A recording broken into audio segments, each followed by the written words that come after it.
And I am golfing scientist. Picture this. You're one of golf's brightest young talents. Yet instead of being celebrated, you're mocked by fans, shunned by fellow players, and eventually pushed aside by the very organizations that once praised you. Bryson DeChambeau, long hailed as a revolutionary force in the sport, introduced physics, data-driven analysis, and a completely new way of thinking about the game. His nickname, the Scientist, isn't about his appearance or the way he speaks. It comes from the fact that he tackles golf like an engineer breaking down a complex equation. But somewhere along the journey, things took a turn. Tensions grew with fans, clashes erupted with other pros, and even the PGA Tour found itself at odds with him. Here's how. Bryson DeChambeau stands as one of golf's most polarizing figures, admired by some as a trailblazer, dismissed by others as a troublemaker, best ignored. Modesto, California, 1993. Most kids learn golf the way their parents did, and their grandparents before them. Bryson DeChambeau learned it like an equation waiting to be solved. His father, John, was a golf professional who expected to pass down traditional wisdom. Instead, he got a son who questioned everything. Why are clubs different lengths when you want the same swing plane? Why guess distances when you can measure them precisely? Why accept conventional wisdom when you can test it? From the beginning, Bryson saw golf differently than everyone else. Where other kids saw a game, he saw a puzzle. Where they saw tradition, he saw inefficiency. His childhood was spent not just playing golf, but interrogating it. Every lesson became a hypothesis. Every practice session became an experiment. His father watched with a mixture of pride and bewilderment as his son approached the sport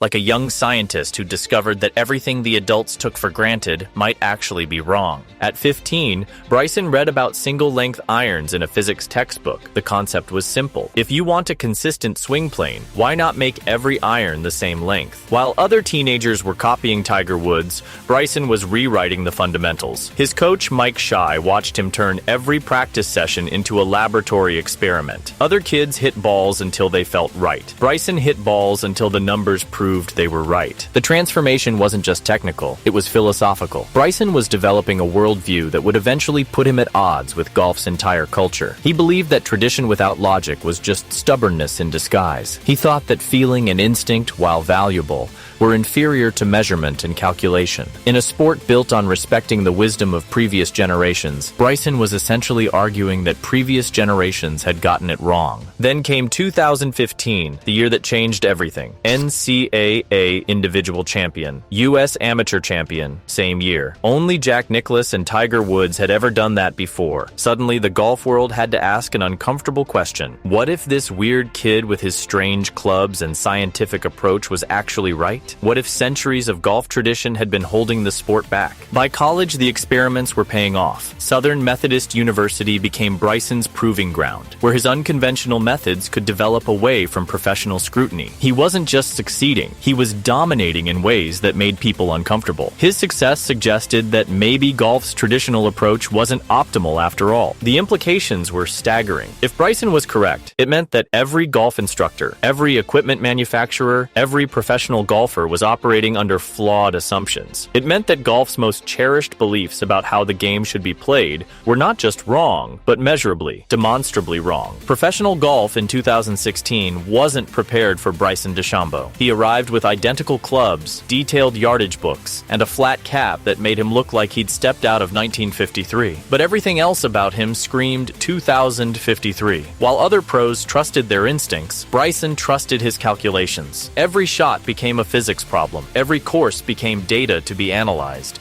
The nickname, the Scientist, wasn't meant as a compliment, but Bryson wore it like a badge of honor. In a sport that prized natural talent and intuitive feel, being called analytical felt almost like an insult, but Bryson embraced it. He understood that he wasn't just playing golf differently, he was forcing golf to confront its own assumptions about how the game should be played. His early professional success was impossible to ignore. Wins were accumulating, and with them, grudging respect from from some quarters. But respect and acceptance are different things entirely. The golf establishment was willing to tolerate Bryson's success, but they weren't ready to embrace his methods. For a while, different was just interesting. Quirky was acceptable. Golf fans and media treated Bryson like a fascinating oddity, successful enough to warrant attention, strange enough to be dismissed as an outlier. But as his methods became more elaborate and his success more consistent, patience began wearing thin. 2 minutes and 13 seconds. That's how long Bryson took to read an 8-foot putt at the Northern Trust. Golf had seen slow players before, but this felt different. This felt deliberate. This felt like someone was treating golf not as a sport, but as a laboratory experiment being conducted in front of thousands of paying customers. Brooks Koepka became the voice of golf's frustration. I don't understand how it takes 1 minute and 20 seconds to hit a golf ball. It's not that hard. But for Bryson, it was that hard. Every shot involved calculations that other players had simplified into instinct. He was playing a different game entirely, one where precision mattered more than pace. When that leaked video of Koepka rolling his eyes went viral, it crystallized something bigger than a personal feud. It was old golf versus new golf, tradition versus innovation, feel versus calculation. Two philosophies about how the game should be played, embodied by two very different players, creating golf's most public rivalry. The crowds picked sides. Brooksy chants followed Bryson around every course. The PGA Tour had to issue warnings to fans. Golf's gentleman's game was getting ugly, and Bryson was at the center of it all. The Red Ants incident at the WGC FedEx St. Jude became another viral moment, with fans accusing him of overthinking even the smallest details on the course. What Bryson saw as thoroughness, critics saw as theater. The heckling wasn't just about pace of play anymore. It represented something deeper. Golf's immune system rejecting what it saw as a foreign element. Bryson had become a symbol of everything that made traditional golf uncomfortable.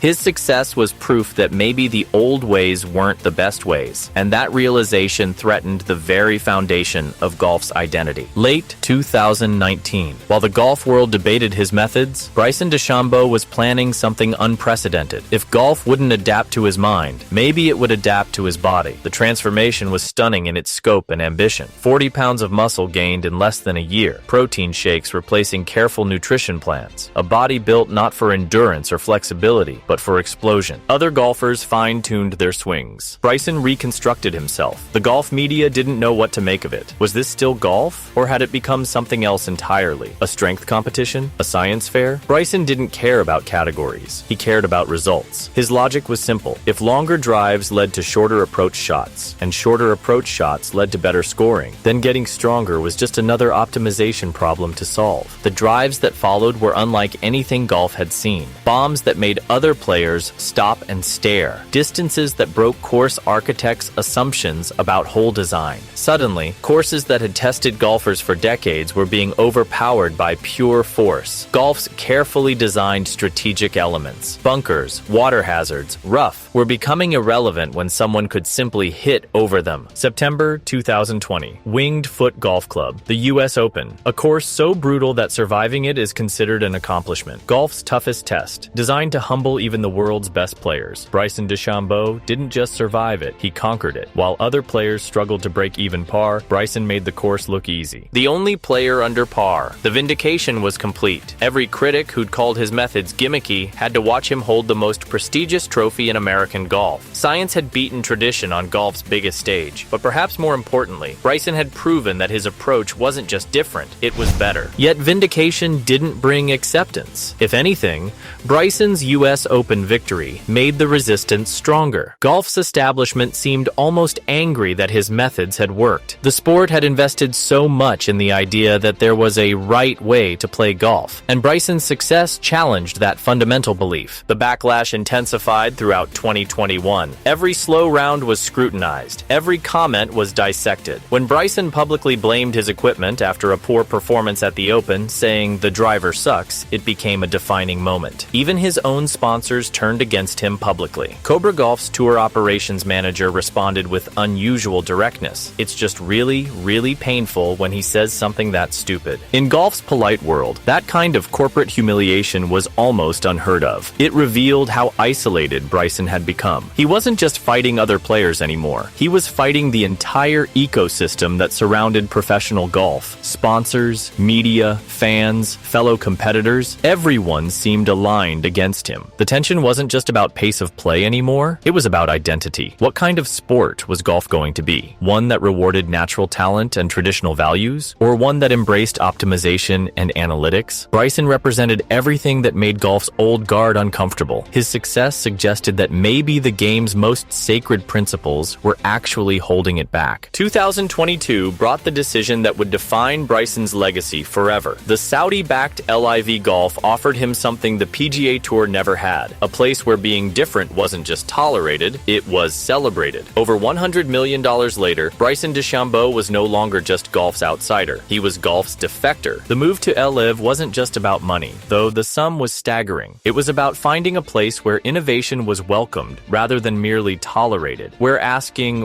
why do we do it this way, wasn't seen as disrespectful but as valuable. The PGA Tour's response was swift and merciless: indefinite suspension, media blackout. Bryson had chosen innovation over institution, and golf made sure he paid the price. For many, this felt like the end of Bryson's story in major golf. He'd pushed too far, alienated too many people, broken too many unspoken rules. The experiment had failed, not because the science was wrong, but because the sport rejected the scientist. Golf had protected itself from change by casting out the person demanding it, but exile forced reinvention. Away from tournament coverage and press conferences, Bryson built something entirely new: a direct connection with fans through YouTube. Over 1 million subscribers watched him break down the science behind his game. They saw him attempt impossible trick shots, explain equipment technology, and reveal the person behind all those calculations. Suddenly, the man golf media had painted as difficult and egotistical seemed genuinely passionate about sharing knowledge. The angry, defensive Bryson was being replaced by someone who seemed to actually enjoy teaching golf. Without the pressure of tour politics and media obligations, his natural curiosity and enthusiasm began to shine through. Then came the wins that reminded everyone why Bryson mattered. 2 LIV Golf victories in 2023 proved he should. Pinehurst, June 2024, his second U.S. Open victory, this time holding off Rory McIlroy in a dramatic finish that had golf fans around the world on their feet. The final round was a masterclass in pressure golf, with Bryson making crucial putts when it mattered most. No excuses needed, no explanations required, just pure, undeniable excellence. The young man who'd been told his way was wrong had just proven, again, that it was right. But more importantly, he'd proven something else: that sometimes the best response to criticism isn't explanation, it's execution. The win at Pinehurst wasn't just about golf, it was about perseverance, about believing in your methods even when the entire world seems aligned against you. Today, young golfers study launch angles alongside swing planes. Equipment companies experiment with Bryson's innovations. Fitness has become as crucial as feel. Analytics departments that didn't exist 10 years ago are now standard across professional golf. Walk onto any driving range now,